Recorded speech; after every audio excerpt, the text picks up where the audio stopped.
Jorge Armando, yo a veces me pregunto si esto es en serio, o si de plano es una burla, o si no les da para más capacidad, pero me sorprende que Julen Rementería, en momentos en que estamos en el debate de la reforma eléctrica, se viene la reforma política, hay hasta jalones de oreja y piquete de ojo en la Cámara de Diputados por la miscelánea fiscal. Julen Rementería, el coordinador de los senadores del PAN, de los senadores y senadoras del PAN, regresa al tema de los doctores cubanos. Digo yo, oigan, algo anda mal. No sé si necesiten ayuda profesional, pero para que me dé su opinión, senadora, de estos que ya son, con mucho respeto lo voy a decir, sus clientes en las repasadas que les da desde tribuna o aquí en Sin Censura. Por favor, vamos a ver y escuchar a Julen Rementería. Imagínense usted el nivel de este personaje, el coordinador de los senadores y senadoras del PAN, regresando al tema de los doctores cubanos, los médicos cubanos, que vinieron a ayudar en lo peor, en el momento más difícil de la pandemia. Échalo, Luis.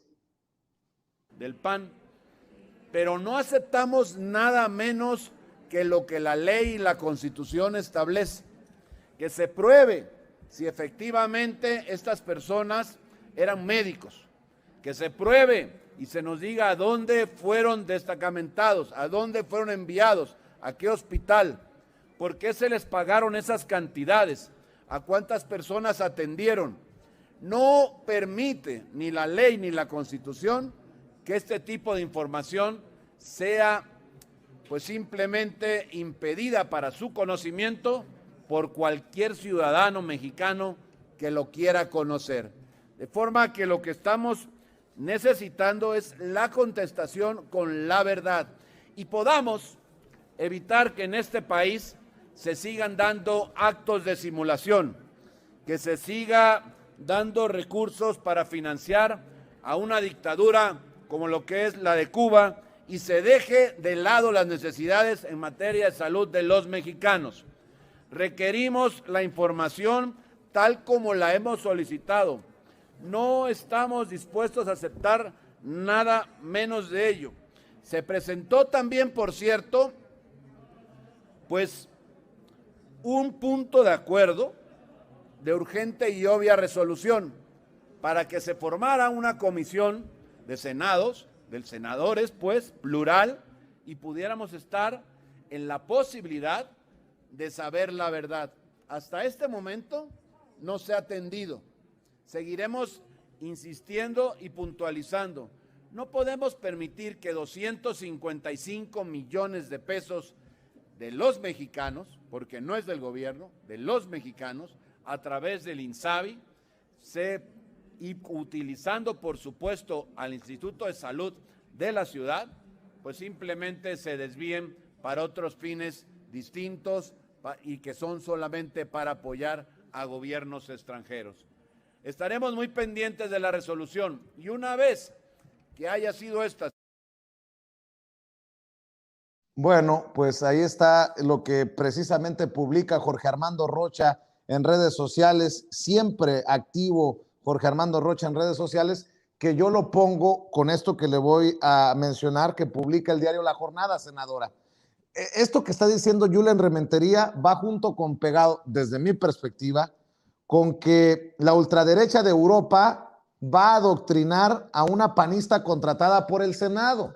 Y ojo, porque eso tiene que llevarnos a opinar, a posicionarnos. Si nos posicionamos por la apapachada en el Senado al líder de Vox, pues tenemos que posicionarnos ante esto. El diario La Jornada señala que la vicepresidenta de la mesa directiva del Senado, la panista Alejandra Noemí Reynoso Sánchez, envió a una de sus asesoras, Alicia Galván López, a un programa de adoctrinamiento impartido por las 4 formaciones de extrema derecha más radicales de Europa: Vox de España, Ley y Justicia de Polonia, Unión Cívica de Hungría y el Frente Nacional de Francia. Galván López, con un contrato en vigor en el Senado, se nutrirá durante las próximas 2 semanas de la ideología más ultra del mundo occidental, en el que se ataca frontalmente a las legislaciones que reconocen el aborto y la eutanasia, que abogan por el cierre de las fronteras a los países de origen musulmán y que denigran, en el caso de Vox en España, el pasado precolombino de los países de América Latina, que definen como salvajes, caníbales y primitivos. La primera escala en el plan de adoctrinamiento en el que participará es Madrid, España, en concreto en el Congreso de los Diputados, y a invitación de la formación de extrema derecha Vox. Esta formación política, que actualmente es la tercera fuerza del Parlamento español, se ha convertido en el aliado de una parte del PAN y el PRI al sumarse a una de sus iniciativas recientes, la Carta de Madrid, en la que aseguran luchar contra el nuevo comunismo, que es el indigenismo. Por eso digo que pues a mí se me hace que está practicando también Julen Rementería esto de cargarse cada vez más a la ultraderecha, ¿o cómo lo ve usted, senadora? Pues sí, bueno, la verdad es que volvemos al punto. A ellos, en los momentos de desesperación es cuando se nota su cara verdadera. Ellos siempre han sido de ultraderecha. Ellos quisieran hacer lo que Vox hace, por supuesto, pero en México el discurso de la derecha es impresentable, bueno, y en cualquier lado, la verdad es que en cualquier lado. Y Julen, digo, ya dan hasta risa loca, la verdad, risa loca, Vicente, con las declaraciones de este señor. El tema de la asesora es muy serio. Yo creo que mañana nosotros vamos a levantar la voz en el Senado porque es increíble que sigan, o sea, bueno, la señora está de vacaciones o por qué se va 2 semanas con sueldo y bueno, es terrible lo que están haciendo, pero sobre todo quedan exhibidos y además se están exhibiendo solitos, Vicente, solos. Ellos fueron los que sacaron sus fotos con Vox, ellos son los que salen a hacer esto de papelón, el ridículo de los médicos cubanos. ¿Qué pasaría, Vicente, si fueran médicos de Estados Unidos? Uy, hasta formados estarían ellos ahí en la fila para ver a esos médicos, pero son cubanos y tienen odio irracional contra Cuba. Entonces sale su vertiente reaccionaria muy evidente y la gente los conoce y cada vez van peor y peor y peor. Y el tema de su salud mental, pues ya se los dije el otro día, que ya casi acabamos una legislación en materia de salud ambiental para ver si se ven beneficiados. Oye, Jorge Armando, así como está de intenso Julen Rementería para hablar de los médicos cubanos, así deberíamos de esperar un posicionamiento del PAN sobre Reyes Arzate, que se declaró culpable ante las autoridades estadounidenses. Al fin y al cabo, al final de cuentas, fue en sexenios panistas que estos construyeron su imperio narco, ¿no? Así es, estimado Vicente. En el caso de Rementería, ahora que estabas refiriéndote a este asunto, me acordé, me vas a decir que me sentí millennial, porque me acordé de la canción de OV7, la de Te juro que no es obsesión. Pues está muy obsesionado Julián Rementería con este asunto de los médicos cubanos, pero además es muy cínico porque no dejaron camas, no dejaron médicos, no dejaron infraestructura, era para que le estuviera agradeciendo a los médicos cubanos y luego él se asume como experto en medicina. Yo la verdad es que revisé su currículum y no tiene nada que ver con un tema de salud. Él en su currículum tiene, por ejemplo, haber sido secretario de Obras de Miguel Ángel Yunes, un secretario oscuro, porque entregaba contratos, ahora sí, a la carta a los amigos de Yunes. Entonces, ese es Rementería. Y bueno, pues nada más insistir en lo que me estás comentando, lo que tiene que ver también con García Luna. Sin duda, hay cuentas que debe rendir Felipe Calderón y en este caso tenemos a socios de García Luna que ya se declararon culpables. Entonces, al declararse culpables, lo que sigue es que García Luna se declare culpable y a su vez cuente todo y nos diga hasta dónde sabía y hasta dónde era su socio o no, Felipe Calderón.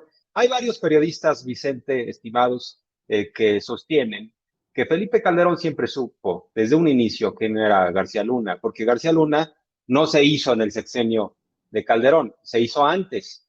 En el sexenio de Vicente Fox fue el titular de la AFI, ya tenía vínculos con el crimen organizado, de acuerdo a los especialistas, y una carrera criminal. Lo que pasa es que García Luna le ayudó a Felipe Calderón en la campaña. Todo a la AFI la puso a trabajar para Calderón, e incluso infiltraron al movimiento de López Obrador, obtuvieron información privilegiada. Todo eso está documentado, no me lo estoy inventando, está debidamente documentado por varios periodistas dedicados a los asuntos de crimen organizado. Entonces, pues Felipe Calderón, ya sabemos que cuando nos referimos a García Luna, pues se le va el internet, nos deja en visto, no le entra, eso sí, según él, es especialista en energías limpias, pero ya sabemos que fue empleado de Iberdrola, una empresa a la que a su vez favoreció. Y nada más lo de Vox, pues yo creo que se le quiere hacer caso a la gente de Vox, pues que cuando menos escuchen todo lo que dicen los de Vox, no lo que les conviene a los panistas y a las panistas, porque el líder de Vox ha estado en movilizaciones en favor de que se retome la soberanía energética en España, porque a todos les está pegando el aumento en las tarifas eléctricas allá, y ahí tienen a Santiago Abascal en las calles diciendo soberanía, soberanía, porque dejaron todo esto en manos de unos cuantos, y a ellos no les importa si la gente tiene que remar, pero las cuentas tienen que salir. Y la utilidad es la utilidad, y que le haga el pueblo español como quiera. Y en ese sentido, pues mínimo si van a estar acudiendo a ese tipo de asesorías, que hablen de lo que está pasando en la reforma eléctrica, que hablen de estos debates. En una de esas hasta los convence Santiago Abascal de Vox de que voten en favor de la reforma de López Obrador. Por cierto, Felipe Calderón